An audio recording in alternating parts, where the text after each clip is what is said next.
Welcome to another episode of The Missing Link in Your Healing, the podcast where we bring you the links that you might not even know are missing in your healing and that are required possibly for your healing journey. We know that healing is individual and that it's multifaceted and that it is holistic. And so we hope that you will take what resonates with you and apply it to your life so that you can become your own healer. Today, I'll be on my own today, no Antoinette, and I'm going to be talking about the mortality blind spot, how it is sabotaging your health. So before we start, we need to set the stage, right? I want to this is a disclaimer. This episode is not about blaming the healthcare system. It's about understanding the hidden risks that come with relying solely on medical interventions, especially as we age, and why proactive prevention matters now more than ever. So firstly, I want to talk about iatrogenic disease and why it matters. So what is iatrogenic disease? Well, iatrogenic diseases are health complications that are caused by medical treatment or diagnostic procedures. You can see why this might look like it's a medical system bashing podcast. It's absolutely not. Contrary to popular belief, iatrogenic diseases aren't just the result of medical errors, because this is why it becomes controversial. So, of course, there's medical error that can lead to iatrogenic disease. But iatrogenic diseases are often the unintended consequences of an imperfect system run by fallible but well-meaning professionals. And examples of iatrogenic diseases include adverse drug reactions. So that is when, we have side effects, basically, healthcare-associated infections, and surgical complications. So the stats that should wake us up. So Antoinette loves statistics. I'm usually not a massive fan of stats, but stats are really useful to drive a point home. So these statistics that I'm going to quote are not, again, they're not meant to scare us. They just illustrate a vital truth. Waiting until we are sick to take control of our health is very difficult and it is risky. In 2017, there was an estimated 32.9 million people globally who experienced adverse health effects from medical treatment. Now, what's most astounding about this figure is that it was a 41.9%, so it's almost 42% increase from 1990.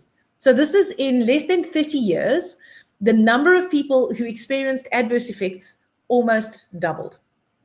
Between 2001 and 2019, global mortality from iatrogenic causes rose from 2.05 to 6.86 per 100,000 people. All right. So again, 2 in 100,000 doesn't sound like such a lot, but actually it is quite a lot. If you consider there are 8 billion people on the planet, I mean, I can't do the maths. How many times does 100,000 go into a million? Well, it goes in there 10 times. So in a million people, 10 people are essentially going to die from complications of some sort of medical intervention. And that number increased to almost 7 people. So again, it almost tripled between 2001 and 2019. So the highest rates of these mortality rates are in men and in adults over 75. So in developed countries, 5 to 10% of hospitalized patients contract a healthcare-associated infection. Basically, they get an infection in hospital because of the bugs. Because, hospital is a breeding ground for bugs because there are lots of sick people with lots of bugs in hospital. Not the fault of the hospital, just a fact. In some developing countries, that number can rise to as high as 25%. So why are older adults more vulnerable? So why did I even want to talk about this? Well, because we were speaking about increasing our health span 2 episodes ago, and how it is we want to grow into vibrant, healthy older people, and how we have a lot that we can offer the world as we get older, and not just offer the world, offer ourselves. So now we have a population that's getting older, but older adults are more vulnerable to these iatrogenic diseases. And why is that? Well, first of all, most medications aren't trialed on the elderly. And so they don't always work the same in someone who's 75 years or older, even 65 years and older, as what they do in people who are, between 40 and 55, let's say. And so it can make these adverse drug reactions more likely. And also, many people over the ages of 60 or 65 generally are exposed to polypharmacy, and this means being on multiple medications at the same time, and this obviously increases the risk of adverse reactions. Also, surgery becomes more of a risk the older you are. So, you need good heart health, you need, good respiratory health, you need to recover. You need a healthy immune system, and all of those can be compromised in older adults, which means when older adults are subject to hospital interventions, they're actually more at risk for iatrogenic disease.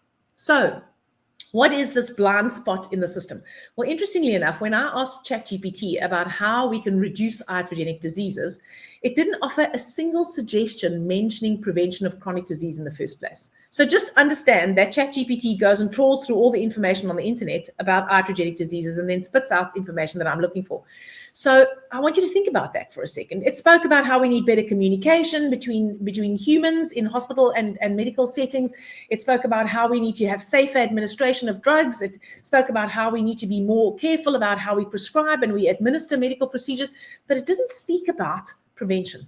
So I want to talk about type 2 diabetes, using it as an example, because type 2 diabetes is a largely preventable and often reversible condition. But it is also a condition that, if left unchecked or not treated effectively, results in things like kidney failure and blindness and leg and ulcers and varicose ulcers and amputations and ultimately death.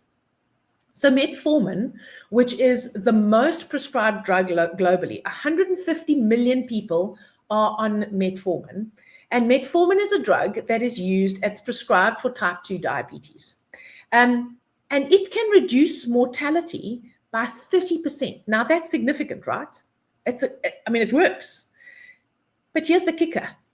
Increasing your lean muscle mass, which you do through weight training, can reduce your mortality risk by up to 40%.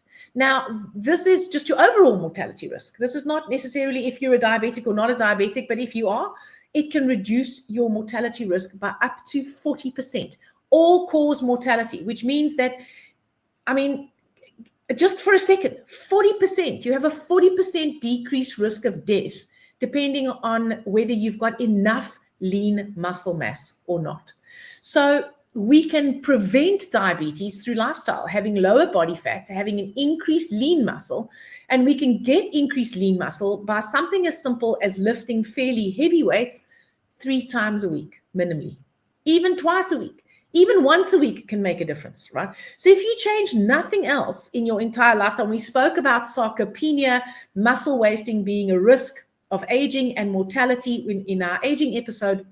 So here's more evidence to support that lean muscle mass, increasing your lean muscle mass, could be the most proactive thing that you can do for your health. So you don't have to do everything. You don't have to do all the internal work and eat all the right food and move 27 times a week. You need to lift heavy weights 2 to 3 times a week so that you can actually build more lean muscle mass, and as you age, preserve the lean muscle mass that you have.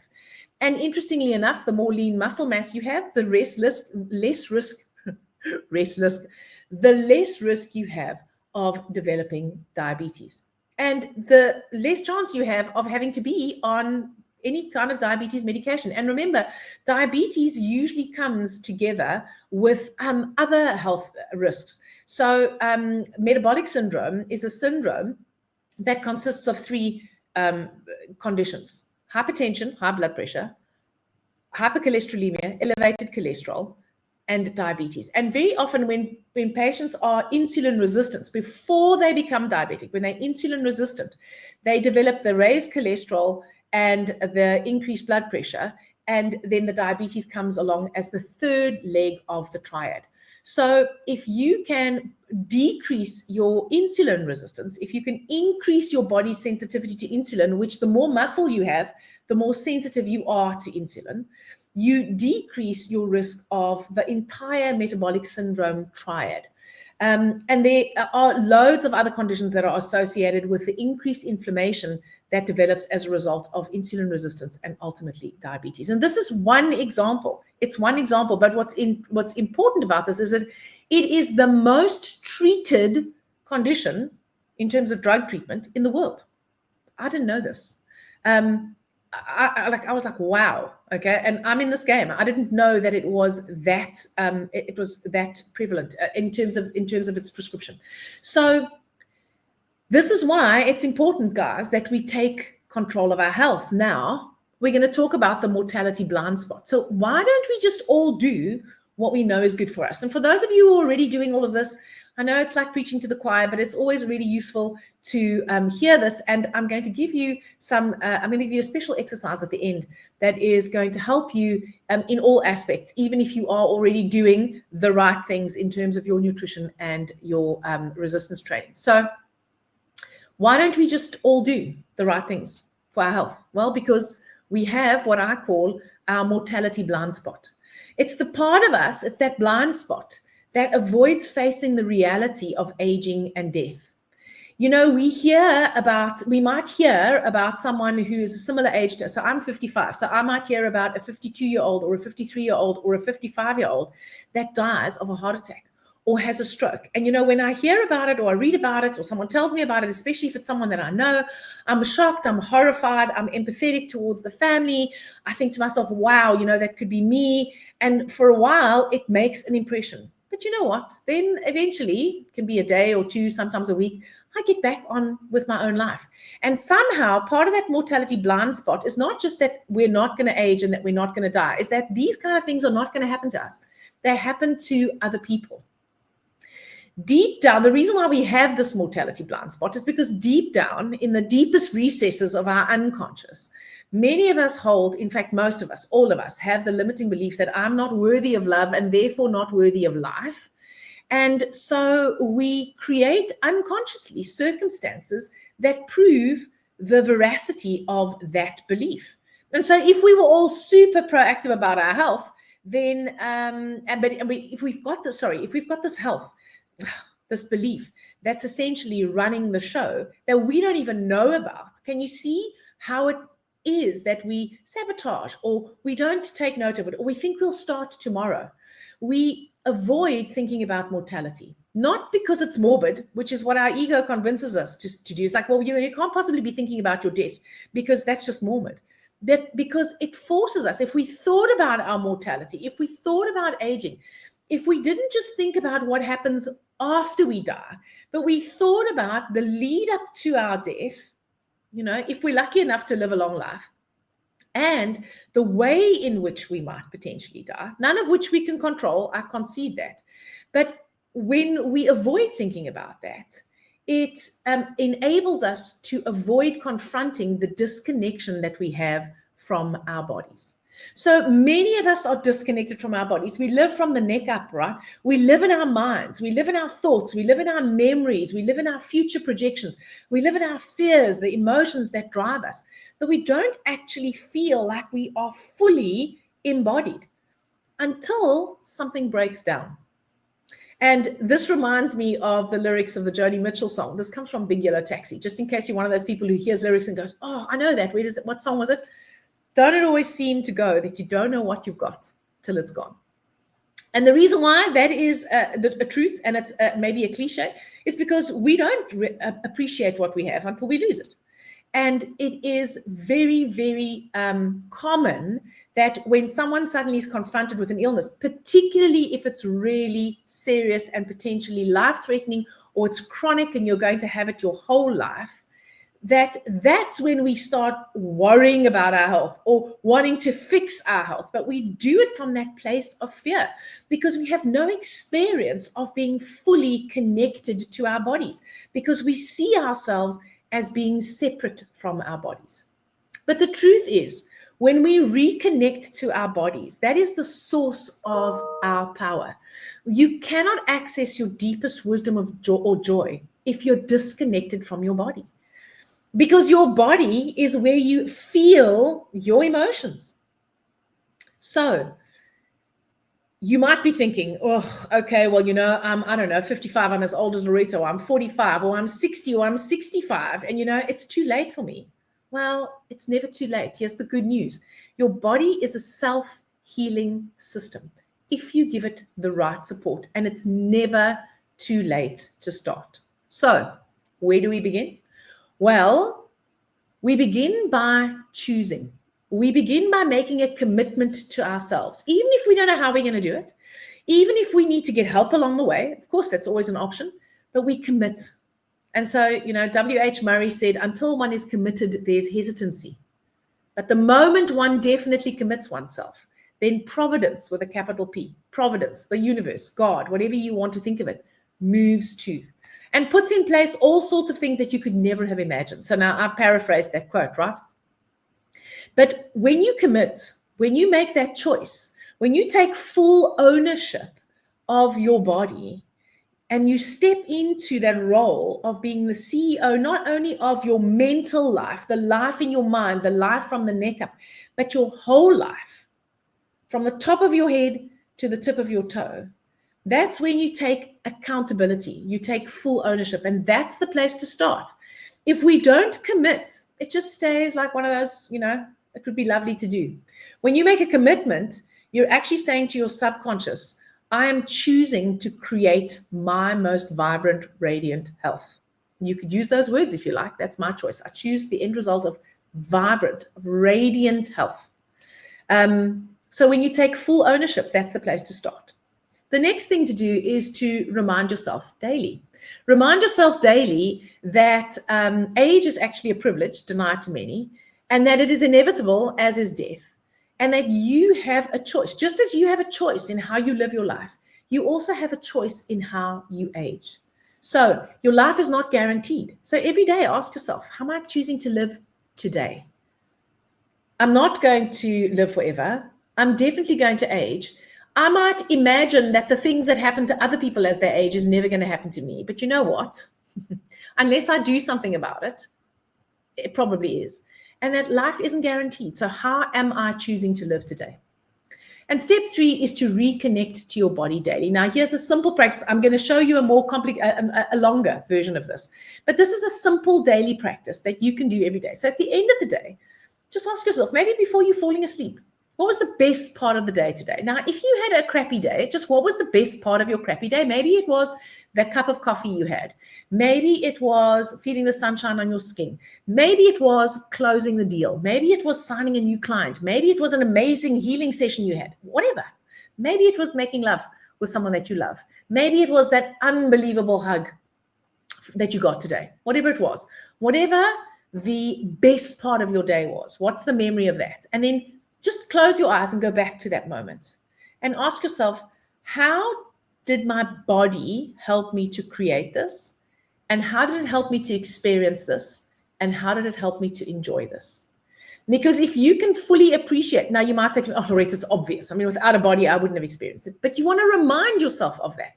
Because when you remind yourself of that, you are choosing to focus on how your body allows you to experience life. And the more you do that, the more you tell your subconscious that you are choosing to focus on appreciating how your body enables you to enjoy life. Now, yes, your body enables you to enjoy to experience the pain as well. But in the beginning, let's just focus on the pleasure, right? So that you can start connecting to, without this body, you cannot experience joy. You cannot experience pleasure. You cannot experience the simple things in life. So if you do this practice every day, then you start not only appreciating what your body does for you, but you start reconnecting to your body. You start creating a relationship with your body. And the benefit of that is you start noticing when things are going wrong earlier. You start appreciating what it feels like to feel good, which means that when you don't feel good, you can appreciate that sooner too. Many people actually get into big trouble because their chronic diseases go undiagnosed for a long time, because this mortality blind spot also makes us not go and investigate something because we're just scared of what we may find. It's part of the mortality blind spot, right? And then you can expand this reconnection with your body into a gratitude practice with your body. I call this the body appreciation exercise. So what you do is put yourself in a fairly quiet place where you're not going to be disturbed. It's useful to take a couple of deep breaths and just connect into your body, feel your body, just tune into your senses. Close your eyes. What are you hearing in the room outside? What is the feeling of your clothing on your skin? What's the temperature in the room, right? Just expand your senses, use your senses to connect to where you are right now. It brings you into the moment. And then I want you to think of the happiest moment of your life. And once you found the happiest moment of your life, found the second happiest moment of your life. And once you found the second happiest moment of your life, found the third happiest moment of your life. I'd like you to have 3. If you can only find one, that's fine. And then I want you to go back in your memory and relive that happiest moment of your life. Now, again, this could be a hug from someone. It could be, I don't know, the day your partner committed him or herself to you. It could be the birth of a child. It could be 6 figures in your bank account. It could be 4 figures in your bank account when your bank account was empty. It could be anything, whatever the happiest moment is for you, whatever pops into your head. And then immerse yourself in that memory. And once again, just like with the daily practice, ask yourself, how was my body instrumental in getting me there? How did my body enable me to experience that experience? And how did my body enable me to experience that joy? And if you do this exercise fully, if you practice it regularly, you will develop a deep gratitude and appreciation for your body, whether it looks exactly the way you want it to, or whether it works exactly the way you want it to. It doesn't matter. You actually start appreciating it as it is. And the more you appreciate it, and the more you connect to it, and the more you start having a relationship with it, the more likely you are to actually start looking after it better. So remember, our body is not the enemy. It's not our enemy. It's our partner. Start supporting it in the way that it supports you. Because the best time to start was yesterday, but the next best time to start is right now. Thank you so much for listening to or watching this episode of Missing Link in Your Healing. We appreciate every single one of you that listens. We appreciate every single one of you that shares. If you did find this useful, or if you found any of our other episodes useful, we'd be so grateful if you could share the link directly with those that you think this may resonate with. Thank you so much, and we'll see you for the next episode soon.